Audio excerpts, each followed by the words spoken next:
श्री स्वामी समर्थ. नमस्कार मंडळी, स्वागत आहे तुमचं आपल्या मराठी यूट्यूब चॅनलमध्ये. स्वामींच्या कृपेने आपला दिवस आनंदात जाओ हीच मी स्वामींच्या चरणी प्रार्थना करते आणि आजच्या नवीन व्हिडिओला सुरुवात करूया. तर यंदा चैत्र शुद्ध प्रतिपदेला गुढीपाडवा हा सण आलेला आहे, जो अत्यंत शुभ मानला जातो. या गुढीपाडव्याच्या दिवसापासून नवीन वर्षाची सुरुवात होत असते आणि चांगल्या सुख समृद्धीसाठी आणि आपल्या घरामध्ये आनंद येण्याची सुरुवात जी आहे तर ती गुढीपाडव्यापासून या दिवसापासून होत असते. शेतामध्ये नवीन बहार आलेला असतो आणि घरोघरी गुढी उभी केली जात असते आणि गुढी म्हणजे विजय पताका म्हणून म्हटलं जातं. प्रभू रामचंद्रांनी वालीचा वध करून प्रजेला या दिवशी मुक्त केले होते आणि शालिवाहन राजाने हुनावर विजय मिळवला होता. या विजयाचे प्रतीक म्हणून हा सण साजरा केला जातो.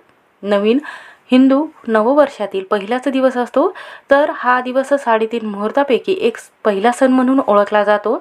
हा सण वसंत ऋतूच्या आगमनाचा आणि आपल्याला चांगला मार्ग दाखवण्यासाठी हा दिवस अत्यंत महत्त्वाचा मानला जातो. या दिवशी कोणते नियम पाळावेत, या दिवशी कोणत्या गोष्टी टाळाव्यात, तर या दिवशी गुढी उभारत असताना गुढीला कोणत्या रंगाची साडी आपल्याला घालायची आहे, हाच रंग वास्तुशास्त्रामध्ये शुभ मानला गेलेला आहे. या 5 रंगाच्या साड्या आपल्याला चुकूनही घालायच्या नाहीत. तर या 1 रंगाची साडी गुढीला चुकूनही घालायची नाही. तर कोणते शुभ 5 रंग आहेत, त्याचबरोबर या दिवशी चुकूनही ही भाजी खाऊ नका. तर अमावस्या आहे, गुढी कोणत्या वेळेत उभी करावी, याचं महत्त्व काय आहे व कोणत्या शुभ मुहूर्तावर आपल्याला गुढी उभी करायची आहे, ज्या मुहूर्तावर आपल्याला पूजा मांडायची आहे तर ते कोणता शुभ मुहूर्त आहे, कोणती तिथीचा योग जो आहे तर त्या दिवशी जुळून आलेला आहे, कोणती तिथी आहे तर या तिथीला योग्य ते रवी योग आणि अमृत सिद्ध योग जुळून आलेला आहे, कोणते साहित्य लागणार आहे व कोणत्या वेळी आपल्याला जी गुढी आहे तर ती उभी करायची आहे, अमावस्या आहे तर कोणत्या वेळेमध्ये आपल्याला ही पूजा करायची आहे, याची संपूर्ण माहिती आपण या व्हिडिओमध्ये पाहणार आहोत. त्यामुळे व्हिडिओ हा शेवटपर्यंत नक्की पहा. चॅनलवर नवीन असाल तर नक्की सबस्क्राईब करा. कमेंटमध्ये जय महालक्ष्मी किंवा ओम नमो भगवते वासुदेवाय नमः हा मंत्र लिहायला विसरू नका. तर पहा, गुढीपाडवा हा सण नाही तर आपल्या जीवनामध्ये एक सकारात्मकता आणि आपल्या जीवनातील नकारात्मक गोष्टी दूर करण्याचा एक पवित्र सण म्हणून ओळखला जातो. हा सण एक विजयाचे आणि समृद्धीचे प्रतीक म्हणून ओळखले जाते. तर या दिवशी प्रभू रामाने 14 वर्षाचा वनवास संपवून ते अयोध्येमध्ये आपल्या राज्यामध्ये परत आले होते. या दिवसापासून वसंत ऋतू चालू होतो. नवीन झाडाला पालवी आणि बहार फुटलेला असतो. तर एक कथेनुसार असं म्हटलं गेलेलं आहे की ब्रह्मदेवाने सृष्टीची निर्मिती केलेली आहे. तर अनेक वास्तुशास्त्रामध्ये गुढीपाडवा हा सण पवित्र आणि नात्यामध्ये गोडवा आणणारा सण म्हणून ओळखला जातो. तर या दिवशी कोणत्या चुका टाळू नये. तर पहा, अमावस्या आहे तर पूजा कोणत्या वेळी करावी, का करावी, कशासाठी करावी. तर पहा, आपल्या मुख्य उंबरवट्यावर किंवा आपली जी उजवी साईडला खिडकी आहे किंवा आपल्या स्लॅबवर आपण ही पूजा करू शकतो. कोणत्याही ठिकाणी तुम्ही गुढी उभी करू शकता आणि त्यानंतर घराच्या छतावर अशी उंच काठी आपल्याला उभी करायची आहे. एक काठी तयार करून घ्यायची आहे. त्याला एखाद्या नवीन रंगाची साडी आपल्याला परिधान करायची आहे. म्हणजे ज्या साडीचं काठपदर शिवलेलं नाही किंवा फॉल लावलेला नसेल अशी कोरी साडी आपल्याला या गुढीला नेसवायची आहे. चुकूनही आपण घातलेली साडी चुकूनही नेसवायची नाही, कोरीच साडी नेसायची आहे. अशी साडी घ्यायची आहे किंवा रेशमी वस्त्र. त्यानंतर एक गाठ आपल्याला जी साखरेची गाठी असते तर त्यावर टाकायची आहे. कडुलिंबाचा एक डाळा घ्यायचा आहे. आंब्याचं पान घ्यायचं आहे किंवा तुम्ही एक डाळा घेऊ शकता. आंब्याचं जे फळ आहे तर याचा डाळ्यासकट, पानासकट, फुलासकट तुम्ही घेऊ शकता. हे बांधायचं आहे आणि त्यानंतर एक पितळेचा तांब्याचा कलश जो आहे तर तो आपल्याला उघडा ठेवायचा आहे आणि त्यावर आपल्या हळदी कुंकाचे बोटे लावायचे आहे. एक स्वस्तिक काढायचा आहे. स्वस्तिक काढत असताना चुकीच्या पद्धतीने काढू नका. कड्याच्या 2 लाईनी मधोमध आपल्याला हळदीचे टिळक जे आहे तर ते लावायचे आहे. अशा पद्धतीने पूर्णपणे आपल्याला स्वस्तिक काढायचं आहे.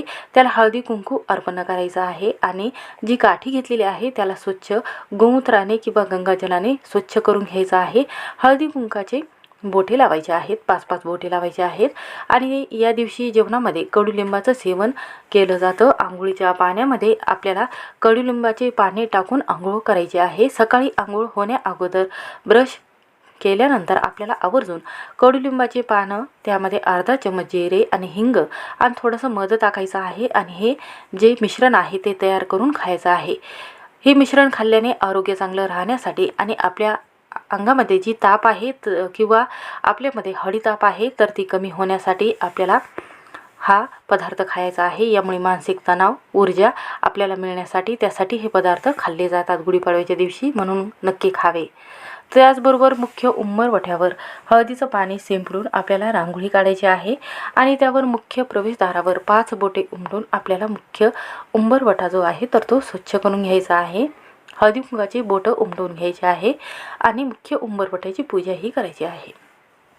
त्याचबरोबर मुख्य उंबरवठ्यावर आपल्याला या दिवशी जे कवडीचं तोरण आहे किंवा आंब्याचं तोरण आहे तर तेच लावायचं आहे. हळदी कुंकाचं एक टिळक लावायचं आहे. असं केल्याने काय होते की आपल्या घरामध्ये नजरबाधा, शत्रुत्रास, नकारात्मकता, इडापिडा दूर होत असते. तर हा नवीन वर्षातील पहिलाच दिवस असतो. या दिवशी आपल्या जीवनातील कोणतेही कार्य असेल त्यामध्ये सक्सेस होण्यासाठी आणि कोणत्याही कामामध्ये आपल्याला यश मिळण्यासाठी संकल्प नक्की या दिवशी घ्यायचा आहे. कारण हा पहिला दिवस असतो वर्षातला. या दिवशी कोणत्या गोष्टी आपल्याला आवर्जून टाळायच्या असतात ज्यामुळे वर्षानुवर्ष आपल्या घरामध्ये पैसा हा टिकून राहील आणि आर्थिक समस्या दूर होतील. या दिवशी घरामध्ये कांदा, लसूण, मांस, मत्स्य सेवन करू नये. त्याचबरोबर घरामध्ये अंडी बनवू नये आणि या दिवशी आवर्जून पुरणपोळीचा स्वयंपाक आपल्याला करायचा आहे. कारण हा वर्षातील पहिलाच दिवस असतो. त्याचबरोबर या दिवशी एखाद्या गरीब व्यक्तीचा अपमान करू नये, कोणावर रागवू नये किंवा घरामध्ये वादविवाद पती-पत्नीमध्ये करू नये. कारण या दिवशी जर तुम्ही वाद करत असाल तर वर्षानुवर्ष आपल्या घरामध्ये संकट येतात, वाद होतात आणि त्यामुळे मुलाची प्रगती थांबते आणि घराची कोणत्याही कामामध्ये पैशाच्या बाबतीमध्ये प्रगती थांबते. आर्थिक व्यवहार चांगले चालत नाही. या दिवशी ब्रह्ममुहूर्तावर स्नान केल्याने आपल्याला सर्व देवतांचा 33 कोटी देवांचा आशीर्वाद प्राप्त होतो. यामुळे आपल्या जीवनात कोणत्याही कार्यामध्ये सफलताही प्राप्त होते. तर वरण, भात, भाजी, पोळी हा सात्विक आहार आपल्याला बनवायचा आहे. तर गुढीपाडवा हा सण जो आहे तर 19 मार्च रोजी वार गुरुवार आलेला आहे. या दिवशी आपल्याला हा सण साजरा करायचा आहे. तर ही तिथी कोणत्या दिवशी चालू होणार आहे तर पहा, 18 मार्च वार बुधवार राहणार आहे. ही तिथी सकाळी 8:25 अमावस्या तिथी चालू होणार आहे आणि 19 मार्च रोजी गुरुवार आहे. 2026 मध्ये 6:55 अमावस्या तिथी राहणार आहे. या वेळेत या अमावस्येची समाप्ती होणार आहे. म्हणून हा दिवस नववर्षातील अत्यंत शुभ मानला जातो आणि या दिवशी पाडवा हा सुरू होणार आहे. नवीन वर्षाची गुरुप्रतिपदा गुढीपाडवा हा सण चालू होणार आहे. तर आपल्या महाराष्ट्रामध्ये, संपूर्ण भारतामध्ये 19 मार्चलाच हा सण साजरा करायचा आहे. ज्या वेळेमध्ये सूर्याची जेव्हा उगवतो तर उगवत्या सूर्याला ही तिथी जी आहे गुढीपाडव्याची तिथी म्हणून ओळखली जाते. म्हणूनच सूर्योदयाच्या वेळी जी तिथी असते या तिथीला जास्त महत्त्व दिलं जातं. 19 मार्चला घरी ही तिथी जी आहे तर ती सर्वांनीच पाळायची असते. तरीही आपल्याला गुढीपाडवा हा सण याच दिवशी साजरा करायचा असतो. म्हणून या दिवशी प्रतिपदा हा सण असल्याने हाच दिवस नववर्षातील पहिला दिवस म्हणून ओळखला जातो. तर कोणत्या शुभ मुहूर्तावर आपल्याला गुढी उभी करायची आहे तर तुम्ही 7 वाजता अमावस्या संपणार आहे. 7 ते 11 वाजेपर्यंत शुभ मुहूर्त आहे. या शुभ मुहूर्तावर आपल्याला जी गुढी आहे तर ती उभी करायची आहे. कारण या वेळेमध्ये अमावस्या ही पूर्णपणे संपणार आहे. नववर्षातील शुद्ध प्रतिपदा गुढीपाडवा हा सण चालू होणार आहे. या दिवशी अमावस्येची समाप्ती झाल्यानंतर नवीन वर्षाची सुरुवात आपल्याला पाहायला मिळत असते. सकाळी 7 वाजेपासून तर 11 वाजेपर्यंत हा शुभ मुहूर्त आहे. म्हणून आपल्याला या वेळेतच गुढी उभी करायची आहे. अमावस्येच्या दिवशी घरातील जेवढी नकारात्मकता आहे, शत्रुत्रास, नजरबाधा दूर करण्यासाठी या दिवशी अंगाला आपल्याला काय लावायचं आहे तर या दिवशी जे तीळ आहे, पांढरे तीळ, ते बारीक करायचे आहे मिक्सरमध्ये. त्यामध्ये थोडीशी हळद टाकायची आहे. आपल्या घरामध्ये साय असेल तर थोडीशी साय टाकायची आहे. दूध टाकायचं आहे आणि त्यानंतर खोबरेल तेल असेल तर ते टाकायचं आहे. त्यानंतर तिळाचं तेल असेल तर तेही टाकू शकता. त्यानंतर काय करायचं आहे, हे सर्व मिश्रण एकत्र करायचं आहे आणि याचं उटणं तयार करून आपल्याला सर्व अंगाला हे उटणं लावून घ्यायचं आहे आणि त्यानंतर अभंग स्नान आपल्याला करायचं आहे किंवा एखाद्या पवित्र गंगेमध्ये स्नान करायचं आहे. हर हर गंगे हा मंत्र आवर्जून म्हणायचा आहे. यामुळे शरीरामध्ये एक सकारात्मकता तयार होते आणि आपण कोणतंही काम करतो त्यामध्ये सफलताही प्राप्त होते. ऊर्जा मिळाल्यामुळे आपण जे हातात काम घेतो ते लगेचच पूर्ण होते. तर अमावस्येच्या दिवशी मुख्य उंबरवट्यावर आपल्या पूर्वजांसाठी पाणी शिंपडले जाते. त्यामुळे ते पाणी पिऊन तृप्त होत असतात, कारण जी अमावस्या तिथी आहे ही पितरांना समर्पित केली जाते. तर या दिवशी गोरगरिबांना आवर्जून जेवू घालावे किंवा तुम्ही एखादं धान्य दान करू शकता. यामुळे प्रखर पितृदोष हा नाहीसा होतो आणि त्यांचा आशीर्वादही लाभत असतो. आपल्या घरामध्ये या दिवशी आवर्जून तुळशीच्या पाण्याने गोमूत्र शिंपडावे आणि घरातील जे जाळे जळमाटे आहे ते काढून घर शुद्ध करून घ्यावे. कडुलिंबाचे पाने खाल्ल्याने आपल्या पोटातील जे जंतू आहे तर ते नष्ट होतात आणि आपल्या आहारामध्ये जर याचा वापर केला तर आपलं मन शुद्ध होते आणि पवित्र बनत असते आणि आपण निरोगी राहतो.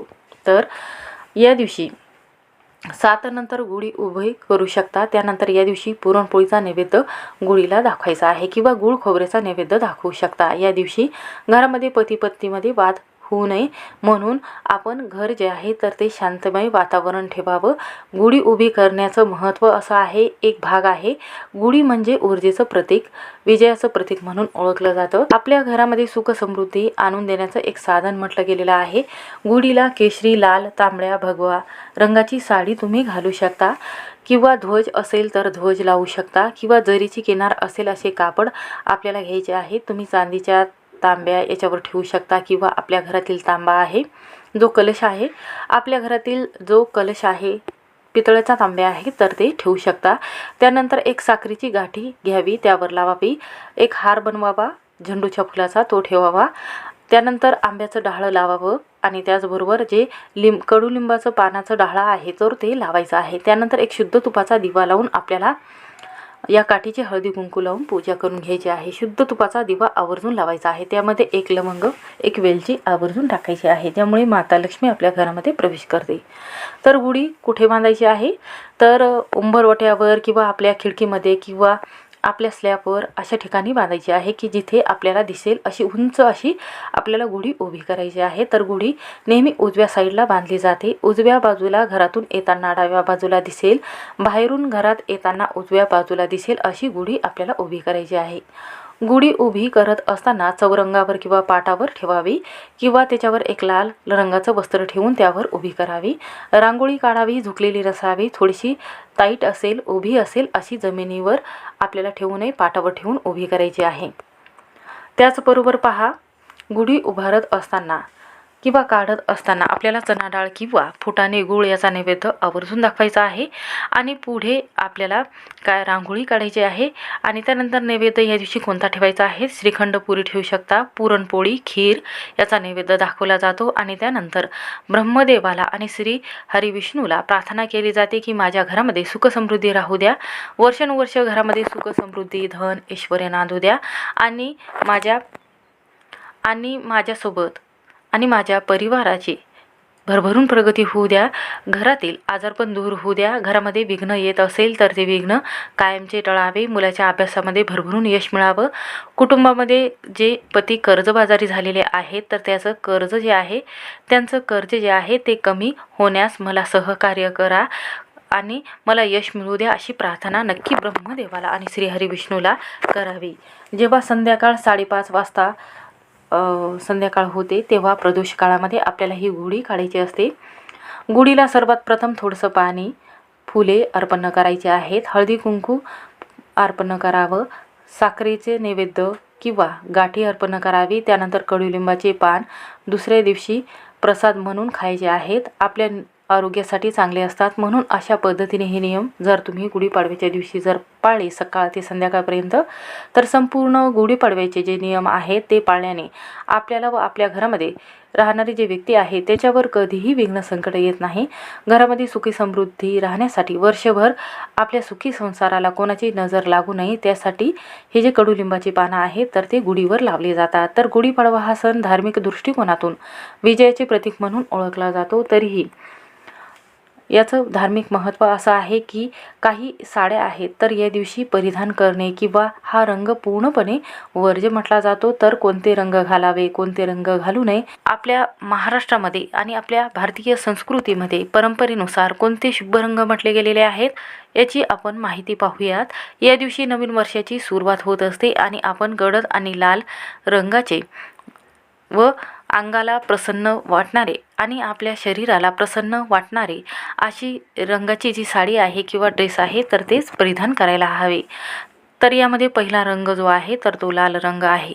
तर हा रंग तेजस्वी रंग म्हणून ओळखला जातो, अतिशय शुभ मानला जातो. प्रत्येक कामामध्ये आणि कोणत्याही लग्न कार्यामध्ये हा जो रंग आहे तर तो घातला जातो. यामुळे माता लक्ष्मीचाही आशीर्वाद प्राप्त होतो, घरामध्ये पैसा आकर्षित होतो, मन प्रसन्न होते. लाल रंग हा तेजाचे आणि शक्तीचे प्रतीक म्हणून ओळखले जाते. लाल रंग शौर्य, संघर्ष, उत्तेजन, आवेग, उत्साह, शुभेच्छा, साहस आणि नवीन वर्षाची सुरुवात करून देणारा लाल रंग म्हणून ओळखला जातो. नवीन जीवनाची संबंधित लाल रंग म्हणून ओळखला जातो. म्हणून कोणतीही पूजा करत असताना लाल रंगाची साडी आवर्जून घातली जाते, ज्यामुळे लक्ष्मी देवीचा आशीर्वाद प्राप्त होतो, घरामध्ये सुख समृद्धी येत असते. म्हणून या रंगाची साडी आवर्जून घालावी. यानंतरचा दुसरा रंग आहे काळा रंग. तर पहा, प्रत्येक पूजेमध्ये, धार्मिक कार्यामध्ये काळा रंग हा पूर्णपणे वर्ज्य म्हटला जातो. तर गुढीपाडवा हा एक सण पवित्र म्हटल्यामुळे मकर संक्रांतीच्या दिवशी आपण हा रंग घातला तरी हरकत नाही, पण गुढीपाडव्याच्या दिवशी चुकूनही काळ्या रंगाची साडी घालू नका. काळ्या रंगाला वास्तुशास्त्रामध्ये खूप महत्त्व दिलं गेलेलं आहे. तर आपल्या हिंदू धर्मात हा रंग नकारात्मक ऊर्जा शोषून घेण्याचं काम करत असतो. कोणालाही दुष्ट लागू नये, नजरपीडा, शत्रुपीडा लागू नये, त्यासाठी काळ्या रंगाची साडी घातली जाते. तर आपल्या हिंदू वास्तुशास्त्रामध्ये, धर्मग्रंथामध्ये काळा रंग हा शनिदेवाचा रंग म्हणून ओळखला जातो. तर हा शुक्रवारचा दिवस प्रभू भगवान श्रीकृष्ण व ब्रह्मदेव यांना समर्पित आहे. म्हणून तुम्ही या दिवशी काळा रंग पूर्णपणे वर्ज्य करायचा आहे किंवा गुढीला चुकूनही घालू नये. त्यानंतरचा तिसरा रंग आहे हिरवा रंग. हिरवा रंग हा एक सौभाग्याचं प्रतीक म्हणून ओळखलं जातं. प्रत्येक लग्नामध्ये आई आणि मुलगी जे आहे तर हिरव्या रंगाची साडी परिधान करत असते, कारण हा जो रंग आहे तर प्रकाश, तेज आणि आध्यात्मिक जीवनामध्ये एक संधी प्राप्त होण्यासाठी हा रंग आगळा वेगळा आणि अशुभ नसल्यामुळे शुभ असल्यामुळे हा रंग अतिशय शुभ आणि मनाला आकर्षित करत असतो. त्याचबरोबर हा रंग आगळा वेगळा असल्यामुळे अतिशय प्रभावित दिसून येत असतो. या रंगासोबतच हिरव्या रंगाच्या बांगड्या आपण घालत असतो. एका हातात 11, एका हातात 12 अशा चढ उतारप्रमाणे बांगड्या घालतो. त्या बांगड्या जर आपण अशा पद्धतीने घातल्या तर तेवढंच महत्त्व साडीला दिलं जातं जेवढं बांगड्याला दिलं जातं. कारण कोणतीही पूजा करण्या अगोदर आपण हिरव्या रंगाची साडी, बांगडी आवर्जून घालत असतो. कारण हिरव्या रंगाची बांगडी किंवा चुडा घातल्याने सौभाग्याची प्राप्ती होते आणि कोणतेही विघ्न येत नाही, संकट त्यांच्या जीवनात येत नाही, पैसा घरामध्ये आकर्षित होतो. हिरवा रंग नैसर्गिक प्राप्तीसाठी आणि निसर्गाची संबंधित असल्यामुळे तर यामुळे आपल्याला ऊर्जा प्राप्त होत असते. शास्त्रामध्ये हिरवा रंग जो आहे तर तो खूप शुभ मानला जातो. ताण आणि तणाव जेव्हा येतो, हिरवेगार झाडाकडे एकटक बघत असतो, तेव्हा आपलं मन प्रसन्न होत असते, मन शांत होते. म्हणून हिरव्या रंगाची साडी तुम्ही परिधान करू शकता किंवा गोडीला लावू शकता. त्यानंतरचा तिसरा रंग आहे केशरी रंग. केशरी रंगाची साडी तुम्ही परिधान करू शकता.